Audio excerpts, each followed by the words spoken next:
It's your main man, Big Shasta, Washington here.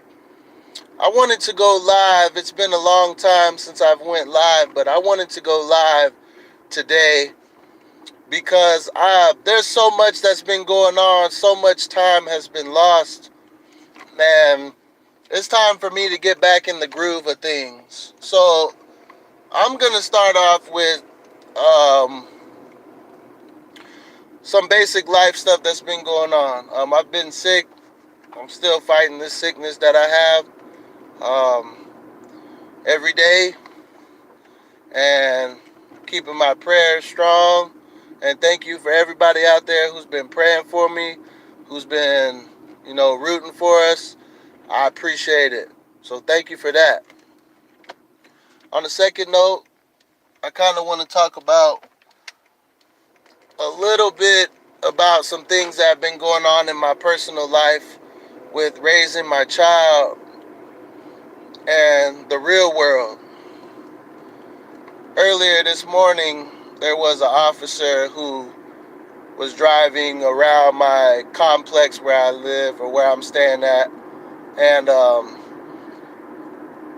I had not such a good, how do I put, not such a good experience. My wife and my daughter were standing with me. We were about to get in our car, and I noticed a cop that was kind of sitting in front of my car, so I couldn't move because I was backed in into my parking spot, so I couldn't move to get out. I said, "Excuse me." He ignored me the first time. His window was rolled all the way down, mind you. I said, "Excuse me again." "Excuse me, sir." Both times I used my respect, I used my manners, and I got shit. In response, he asked me, "What's with the attitude?" And I had to respond to him, "There's no attitude, sir. It's just trying to get my wife to work on time." Then he sped forward real quick, slammed on his brakes, and said, "Have a good day," as he sat behind the next person parked next to me. There is a disconnection between African and American males and the police. I will speak from hands first. Anybody who knows me, who really knows me, knows that I am half black, half white. My mom's white, my dad's black. But when people look at me, they don't go, "Oh, there's a half black, half white person." No, they don't say that. They say, "Oh, there's a black man." Or as the police like to call me, or refer to me as, a black male. So, that's what my daughter experienced this morning. As soon as we get in the car, she asked me, "Why did he say that? Why did he say, what's with the attitude? All you're okay to go because you're trying to get my mom to work."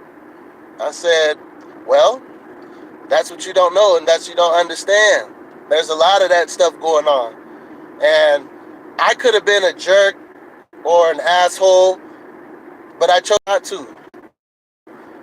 I firmly believe that you got to pick and choose your battles. But I firmly believe, there's a disconnect between the police and African males. Period. We're not the target. We are the target. We shouldn't be the target. That's what I meant. We shouldn't be the target. But we are. Every day in every way, we're the target. And it's sad to say, but I've experienced so much negativity from police, more negative things than positive things. And people say, "Oh, well, you guys are so quick to pull the race card all the time." Nah. The type of things that I've experienced have nothing to do with me trying to pull some type of race card. It has to do with me not being a stupid black man. I'm an actually educated black man. I finished elementary school, I finished middle school, I finished high school, and I finished college. I'm not stupid. I'm an educated black man. And that's one thing I can see that they don't like. They don't like anybody who's educated, that's a black man of the law. I don't need to call anybody out. I don't need to say who it was, what police department. That does nothing for me. But that person knows who I'm talking to. Just like the last time it happened with the other two cops from the same police department. But I'm not going to sit here and go on and on about who it is. They know exactly who you are. You know exactly how you're behaving. And it's unprofessional. And the way that you come out the public, you wonder why there's a disconnect between the public and police. Because the way you guys act. You guys are sometimers. You guys like to sometime. You guys like to fuck with certain people, certain races and ethnicities, certain cultures, and then you choose not to fuck with others when you see them breaking the law. It's bullshit. And frankly, I'm tired of it. It's sad, but we live in a world of like that. Every day I walk outside my house, I have to watch what I say. I have to watch how I behave. It's not okay for me as a black man to get upset. I can't get upset. I can't show anger. I can't show negativity. None of that can I show or betray or behave like in public or even at my home. Sucks as a black man, I can't even be myself. Ever. I'm not saying I'm an angry person. I'm not saying that I like to try to start problems or issues. No, I like to yell. I like to be negative. No, but I'm not allowed as a black man to have an off day. And that's bad. So let's kind of shift gears here a little bit. There's some stuff that my daughter's been going through at school. She had to go through with a child telling her that people with her skin color are useless. Mind you, my daughter's in 3rd grade. What kid in their right mind knows at 3rd grade level to come to school and say that to another kid? And for no reason. Mind you, my daughter is not the type of kid. She's very nice. She has a big heart. She helps everybody. She's a really good kid. So today, as I'm going to drop her off to school, she don't want to go to school. So I'm asking her, why are you crying? What's all these tears coming from? Well, the same kid that said that rude obscenity to me, he's now bothering me on the playground. He's now being rude to me. He's now trying to start problems. So I told my child that I'm going to go inside and have a talk to the principal. So I bust right inside the office. Of course, they don't want to talk to me. Principal's busy. I'm sure I'll talk to her later. Which, mind you, the principal of her school is a very good person. I will say that. You know, it stinks when you have people and individuals who are not behaving right. Sorry, y'all. I had to put the phone down for a second. But it really stinks when you have a child who don't know any better going through the type of stuff that she's going through at school. It's ridiculous, man. We're in 2019, still going through prejudice, still going through racism, still people coming to school at 8 years old in a 3rd grade level talking about stuff that the child probably shouldn't know anything about. It's sad. It's ridiculous. The place of business that my wife works at and that I work at times, you know, we go through people who are prejudiced and racist, but it's easier to steer clear of those people because they walk around with a big target on their chest because they don't hide the way they feel about people. If people can 1 second pull their head out of their ass and start to understand how much they're hurting people and start to understand how their words and their way of life can really destroy someone's thought process, can really mentally fuck someone up in the head from being bullied or abused. People don't get it. It's sad. And the more I try to educate my child, the more I try to teach her how to deal with and behave with bullies, she's starting to tell me now that in the school, sometimes when she tells a teacher something, they're not doing shit. They're kind of, oh, go away. Oh, it's not that big of a deal. They're treating the kids like they're over-exaggerating. It sucks, man. I don't know if any of you guys are paying attention, but it's 2019, man, and if ever in the United States, right now, all hell is breaking loose. All hell is breaking loose. Pay attention. Look at the government. Look at our country as a whole. We can't even come together. We got people going out here killing people innocently for no reason every single day.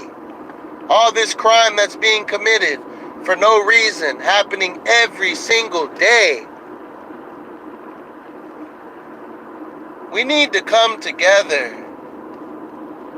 We need to remember the Pledge of Allegiance. I pledge allegiance to the flag of the United States of America and to the republic for which it stands, one nation, under God, indivisible, with liberty and justice for all.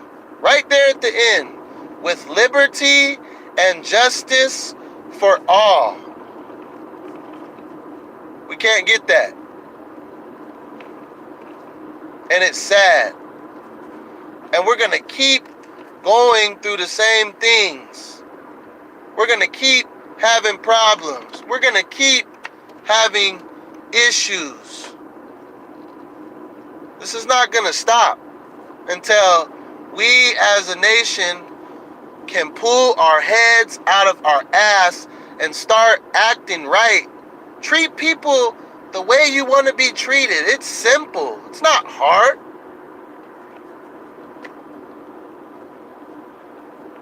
We got to do better, America. America, United States, we have to do better. And it's sad. Someone that has made an impact here lately on African Americans' lives.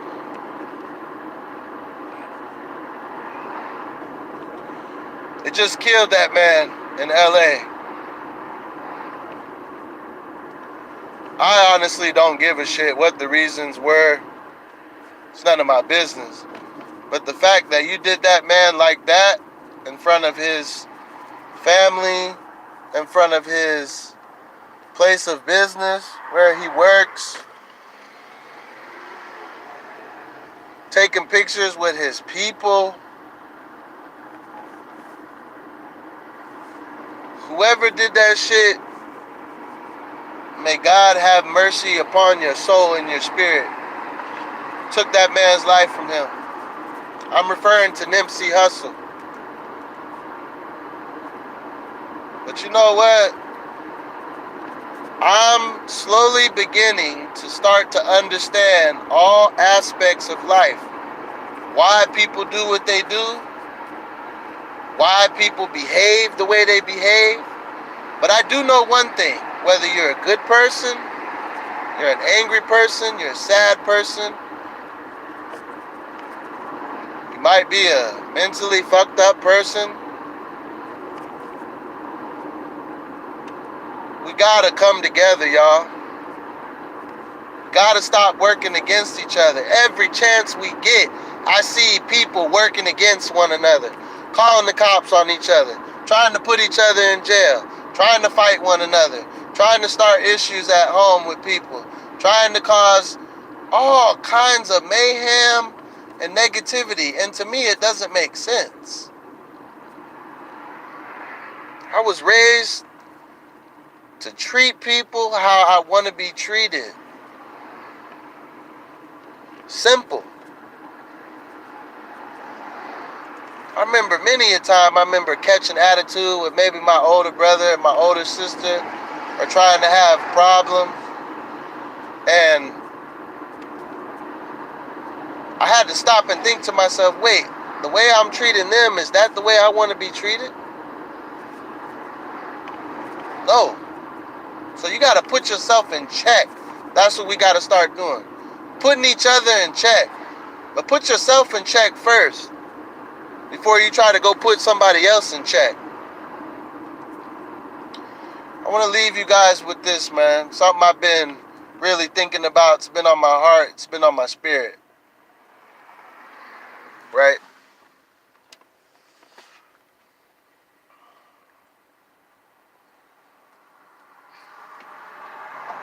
You could do something today and it could not catch up to you for 10, 20, 25, maybe even 30 years. Okay?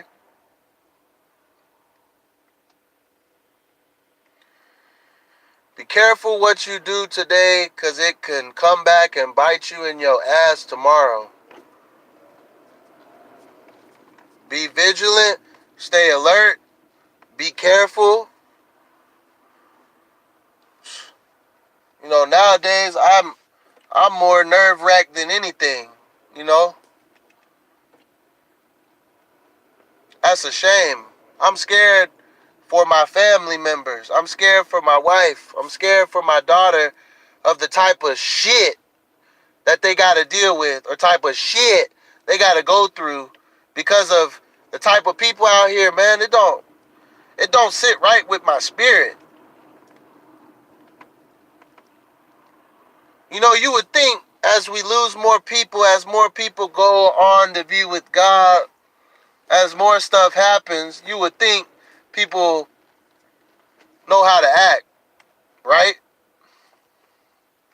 You would think people would wake up and realize, damn, it's us against us. We are our worst enemy. We're fighting against each other for no reason. Damn. But it's not just that. There's a lot of fucked up shit going on all at once.